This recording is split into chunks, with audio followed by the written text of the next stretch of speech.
Saludos amigos y fieles seguidores inteligentes de este canal de Mambo Transport. Me pareció muy interesante hacerles llegar a ustedes cómo en Ginebra se desarrolló un debate donde dejaron por el piso a Díaz-Canel.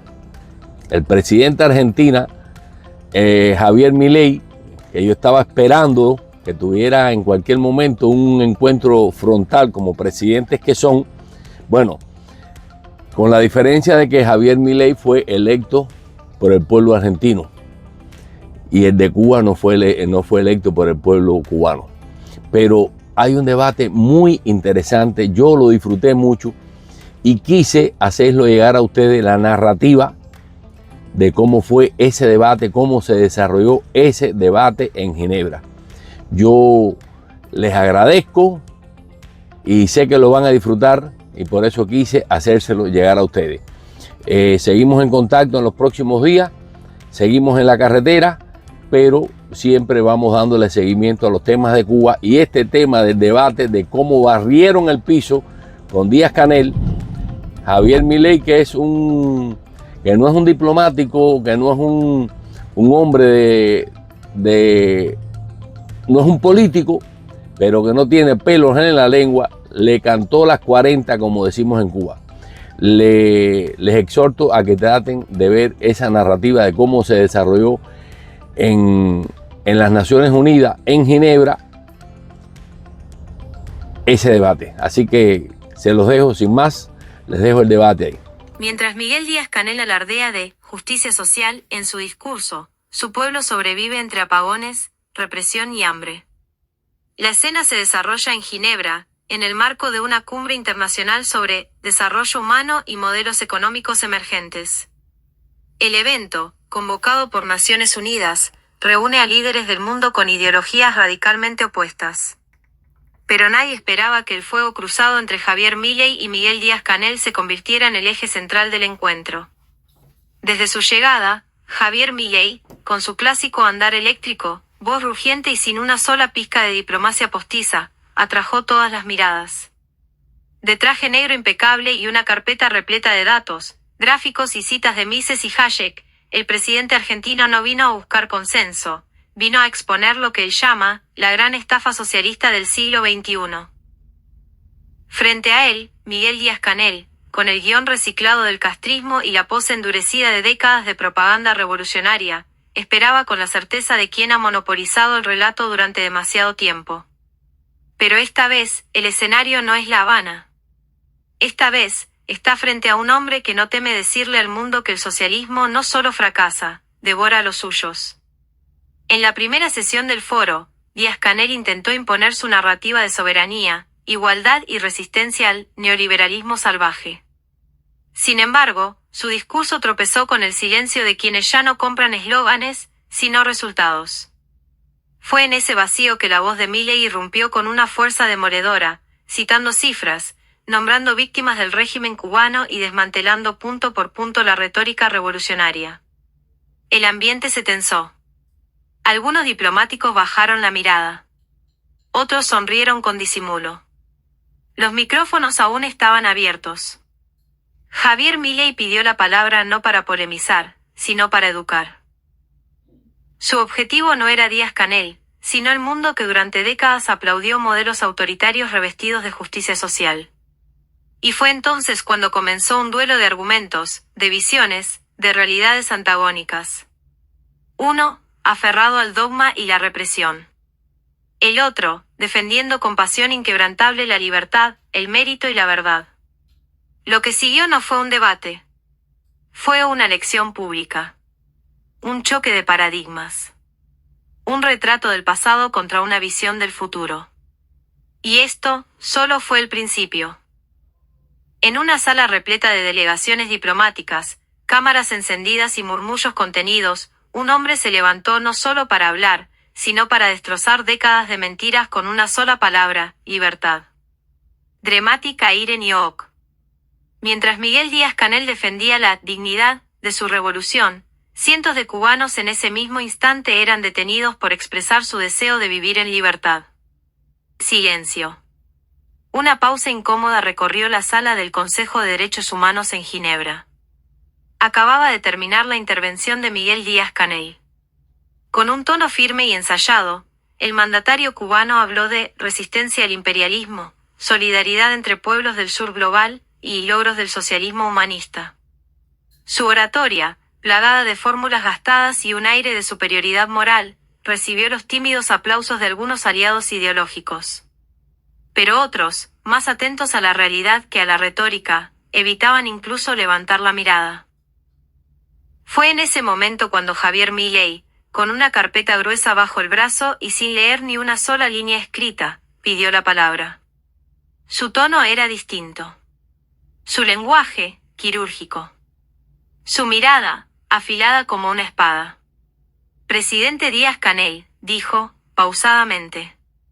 Usted ha venido aquí a repetir el mismo discurso que sus antecesores vienen repitiendo desde hace más de 6 décadas. Un discurso que se desmorona ante la evidencia más elemental. Cuba es hoy una prisión a cielo abierto. Un murmullo recorrió el auditorio. Milei no se detuvo. Mientras usted habla de igualdad, continuó, su pueblo huye en balsas improvisadas. Mientras habla de salud gratuita, sus hospitales no tienen medicamentos básicos. Mientras se llena la boca con la palabra dignidad, su gobierno encarcela, tortura y exilia a cualquier disidente. Díaz-Canel frunció el ceño. No estaba acostumbrado a este tipo de confrontaciones en un escenario diplomático. Menos aún a que alguien lo hiciera con tanta claridad y sin rodeos. Pero lo que vino después fue aún más incómodo. Milei levantó un gráfico.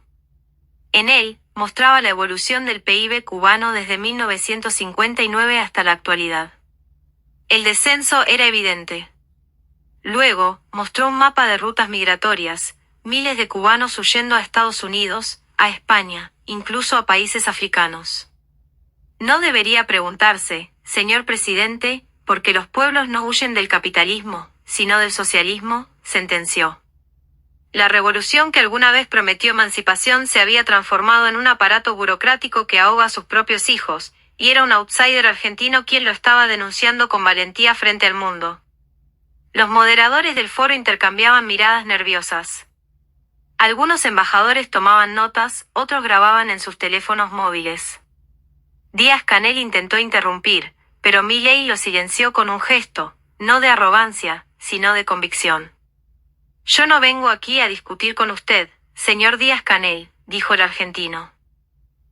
Vengo a mostrarle al mundo lo que ustedes ocultan, que el socialismo es una fábrica de pobreza, represión y muerte. Luego, citó cifras de organismos internacionales, UNICEF, que denunciaba la desnutrición infantil en Cuba, Amnistía Internacional, que había documentado detenciones arbitrarias tras las protestas del 11 de julio de 2021, Human Rights Watch, que alertaba sobre el aumento de presos políticos. Los números eran inapelables. Pero Milei no se quedó ahí. Dio un paso más, habló de los cubanos, no como cifras, sino como personas. Mencionó a Junior García, artista censurado. A la doctora Ariana López, detenida por atender a opositores. A cientos de jóvenes que hoy cumplen condenas por sostener un cartel que decía simplemente, patria y vida. ¿Esto es dignidad, señor Díaz-Canel? ¿Esto es justicia social? Preguntó, elevando la voz sin perder el control. Y luego, enmudeció por un instante. Miró al público y concluyó. Yo no soy cubano, pero defiendo la libertad como si lo fuera. Porque no hay justicia sin verdad, ni futuro sin libertad. El modelo que usted defiende es un fósil ideológico. El que yo defiendo, en cambio, es el único que ha sacado a millones de personas de la pobreza en todo el mundo, el capitalismo de libre mercado, el respeto a la propiedad privada y el derecho del individuo a elegir su destino. La sala estalló en murmullos, algunos de sorpresa, otros de admiración. Era la primera vez en décadas que alguien hablaba así, sin temor ni ambigüedad, frente a un jefe de Estado del bloque socialista. En ese instante, Javier Milei no era solo el presidente de Argentina. Era el portavoz de una verdad que durante años fue acallada por la corrección política y el temor al que dirán. Su liderazgo no radicaba en imponer, sino en revelar. No en agredir, sino en desmantelar con evidencia. Díaz-Canel, visiblemente irritado, pidió responder. Pero la dinámica del foro obligaba a esperar su turno. Aquel minuto de espera se convirtió en un abismo.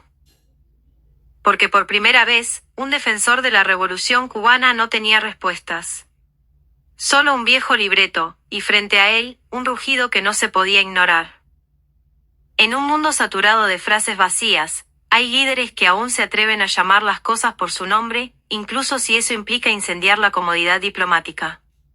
Mientras Díaz-Canel acusaba al capitalismo salvaje de deshumanizar a los pueblos, sus ciudadanos intercambiaban jabón por pan en un mercado negro que su propio sistema creó. Tras la incendiaria intervención de Milei, la tensión en la sala se podía cortar con una navaja. El moderador intentaba recuperar el orden, pero los ojos de todos, embajadores, traductores, periodistas, estaban fijos en dos hombres, el presidente cubano, que empezaba a sudar bajo la presión de las cifras expuestas, y el presidente argentino, que no había terminado. Miguel Díaz-Canel pidió su turno de respuesta, y se le concedió. Con el tono indignado de quien se siente atacado, comenzó diciendo: es inaceptable que un jefe de Estado venga a repetir aquí los discursos que Estados Unidos ha utilizado durante décadas para justificar el bloqueo criminal contra Cuba. Su voz se alzó, intentando recuperar la iniciativa, pero su discurso ya sonaba a eco, a consigna gastada.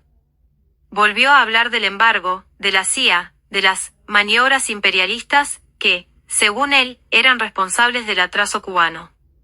Evitó, por supuesto, mencionar los privilegios de la cúpula gobernante, la censura, la represión o el hecho de que miles de médicos abandonaban la isla en misiones pagadas por regímenes aliados.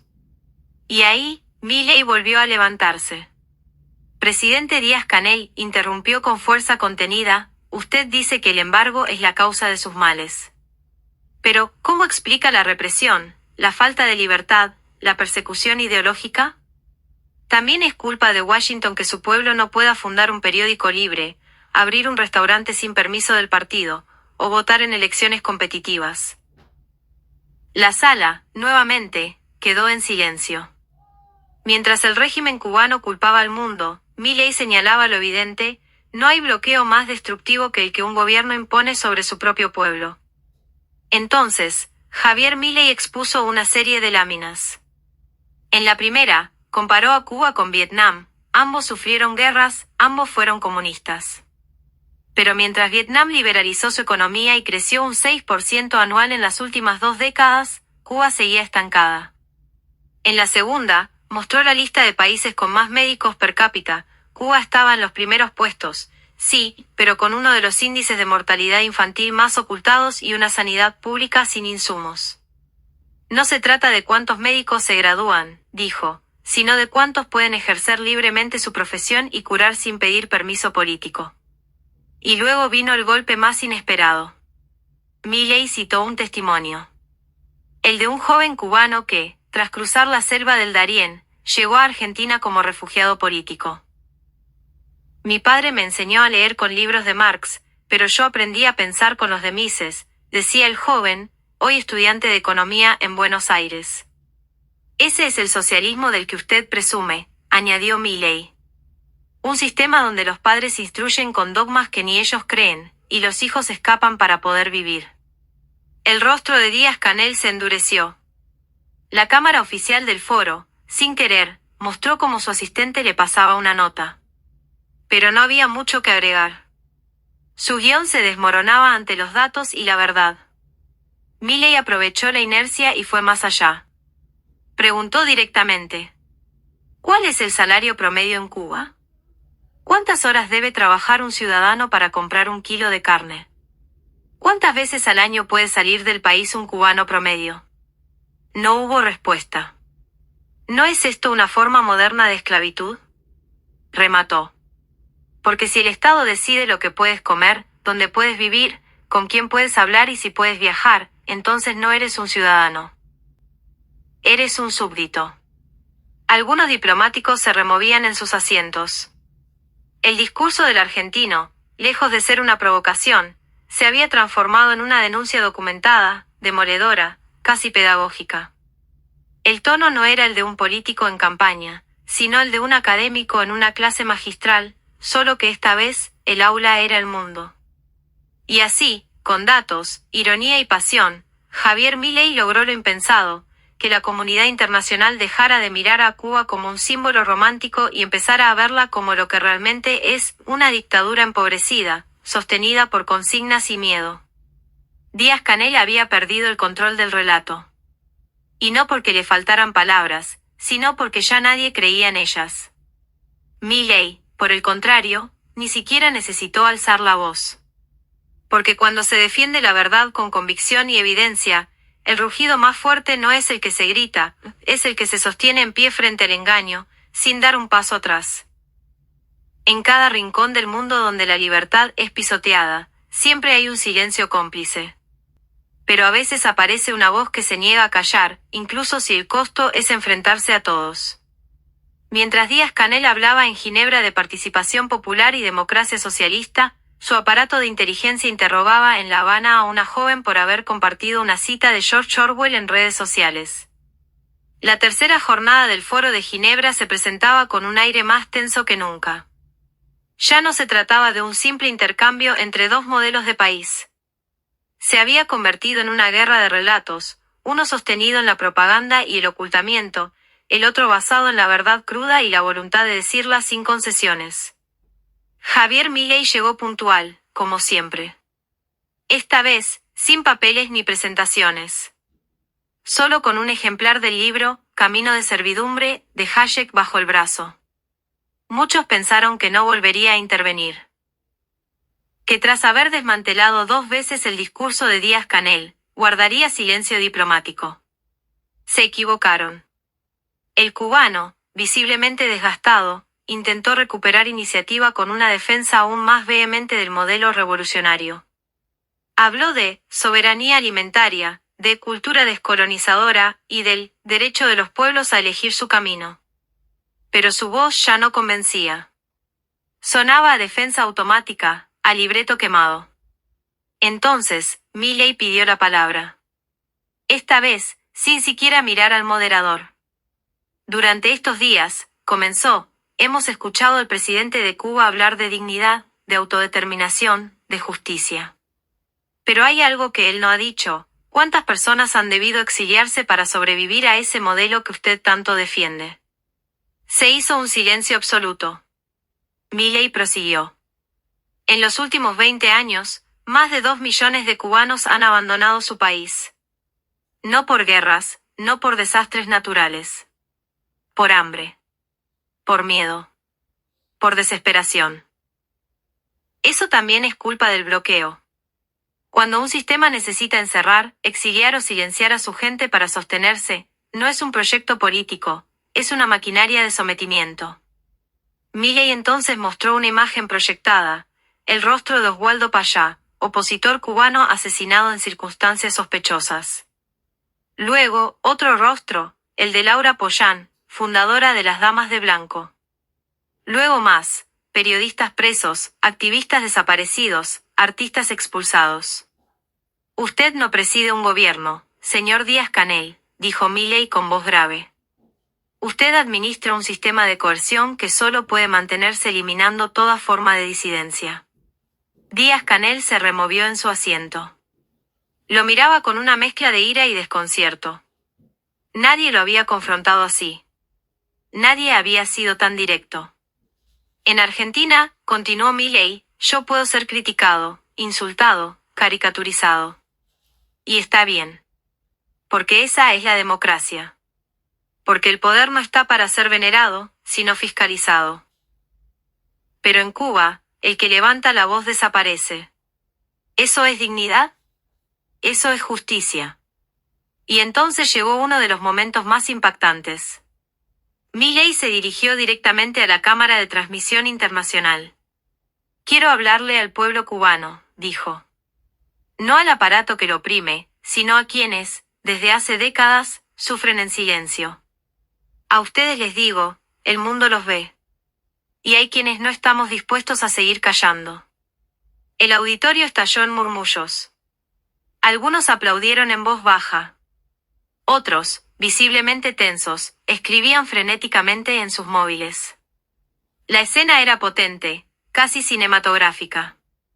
En esa intervención, Milei no solo defendía una ideología.